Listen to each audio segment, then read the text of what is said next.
ఈరోజు దేవుని వాగ్దానం యోబు గ్రంథము 8వ అధ్యాయం 7వ వచనం.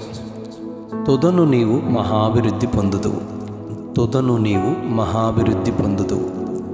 అప్పుడు నీ స్థితి మొదట కొద్దిగా ఉండినను తుదను నీవు మహాభివృద్ధి పొందుదువు. పరిశుద్ధ గ్రంథంలోని యోబు యొక్క జీవిత చరిత్రను గురించి తెలియని వారుండరు. యోబు గ్రంథంలో 1వ అధ్యాయం ప్రారంభ వచనాల్లో యోబు ఊజు దేశమంతటిలో యథార్థవర్తనుడు అని, న్యాయవంతుడై దేవుని యందు భయభక్తులు కలిగి చెడుతనము విసర్జించినవాడని అతని ఆస్తిని గూర్చి ఎంతో గొప్పగా చెప్పబడింది. 7,000 గొర్రెలు, 3,000 ఒంటెలు, 500 జతల ఎడ్లు, 500 ఆడుగాడిదలు కలిగి బహుమంది పనివారు కలిగిన వారని స్పష్టంగా చెప్పబడింది. ఈయన గొప్ప ఆస్తికి మూల కారణం అతనికి దేవుని ఎడల కలిగిన భయభక్తులు, అతని యథార్థత, న్యాయముగా జీవించడం, చెడుతనానికి బహుదూరముగా ఉండడమని 1వ అధ్యాయం 1వ వచనం 8వ వచనంలో చెప్పబడింది. సామెతల గ్రంథం 2వ అధ్యాయం 7వ వచనంలో ఆయన యథార్థవంతులను వర్ధిల్ల చేయును అని చెప్పబడింది.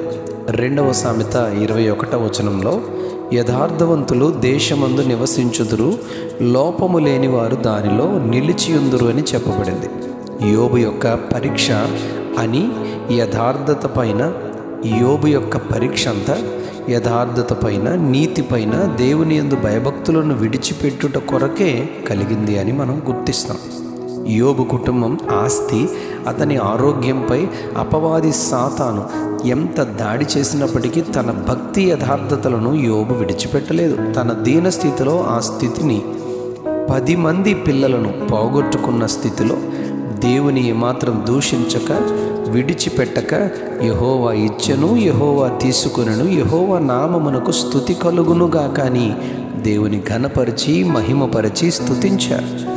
యోబు యొక్క ఆరోగ్యం ఎంతో దీనస్థితికి వచ్చి శరీరమంతా కురుపులతో నిండి ఉండగా దేవుని దూషించక, భార్య దూషించి మరణము కమ్మని చెప్పినను మూర్ఖురాలు మాట్లాడునట్లు నీవు మాట్లాడుచున్నావని గద్దించి, మనము దేవుని వలన మేలే గాని కీడును అనుభవింప తగదా అని తన నోటి మాటతోనైనను దేవుని దూషించి పాపము చేయలేదు యోబు అని చెప్పబడింది. ఈ శ్రమకాలంలో యోబు బాధించబడుతున్న సమయంలో అతని స్నేహితులు 3 తేమానీయుడైన ఎలీఫజు, షూహీయుడైన బిల్దదు, నయమాతీయుడైన జోఫరు అతనితో కలిసి దుఃఖించుటకు, అతనిని ఓదార్చుటకును వెళ్ళాలని ఆలోచించుకున్నారని యోబు గ్రంథం 2వ అధ్యాయం 11వ వచనంలో చెప్పబడింది. ఈ 8వ వచనంలో స్నేహితులలో ఒకరైన బిల్దదు యోబుతో 5వ వచనంలో, 8వ అధ్యాయం 5వ వచనంలో, నీవు జాగ్రత్తగా దేవుని వెదకిన ఎడల, సర్వశక్తుడగు దేవుని బతిమాలుకొనిన ఎడల, నీవు పవిత్రుడవై యథార్థవంతుడవైన ఎడల నిశ్చయముగా ఆయనని యందు శ్రద్ధ నిలిపి నీ నీతికి తగినట్లుగా నీ నివాస స్థలమును వర్ధిల్ల చేయును. అప్పుడు నీ స్థితి కొద్దిగా ఉండినను తుదను నీవు మహాభివృద్ధి పొందుదువు అని చెబుతారు. యోబు గ్రంథం 8వ అధ్యాయం 20వ వచనంలో, ఆలోచించుము, దేవుడు యథార్థవంతుని త్రోసివేయడు అని చెబుతారు. 112వ కీర్తన 2వ వచనంలో యథార్థవంతుల వంశపు వారు దీవింపబడుదురు అని చెప్పబడింది. 112వ కీర్తన 4వ వచనంలో యథార్థవంతులకు చీకటిలో వెలుగు పుట్టును అని చెప్పబడింది. 140వ కీర్తన 13వ వచనంలో ఆయన సన్నిధిలో యథార్థవంతులు నివసిస్తారు అని చెప్పబడింది. 11వ సామెత 3వ వచనంలో యథార్థవంతుల యథార్థత వారికి త్రోవ చూపిస్తుంది, యథార్థవంతుల నీతి వారి మార్గమును సరళం చేస్తుంది, యథార్థవంతుల నీతి వారిని విమోచించునని ఇక్కడే చెప్పబడింది.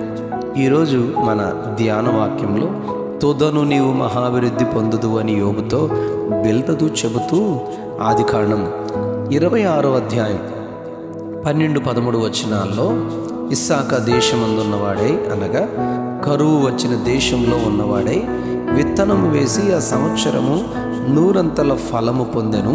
యెహోవా అతనిని ఆశీర్వదించను గనుక మనుష్యుడు గొప్పవాడయను.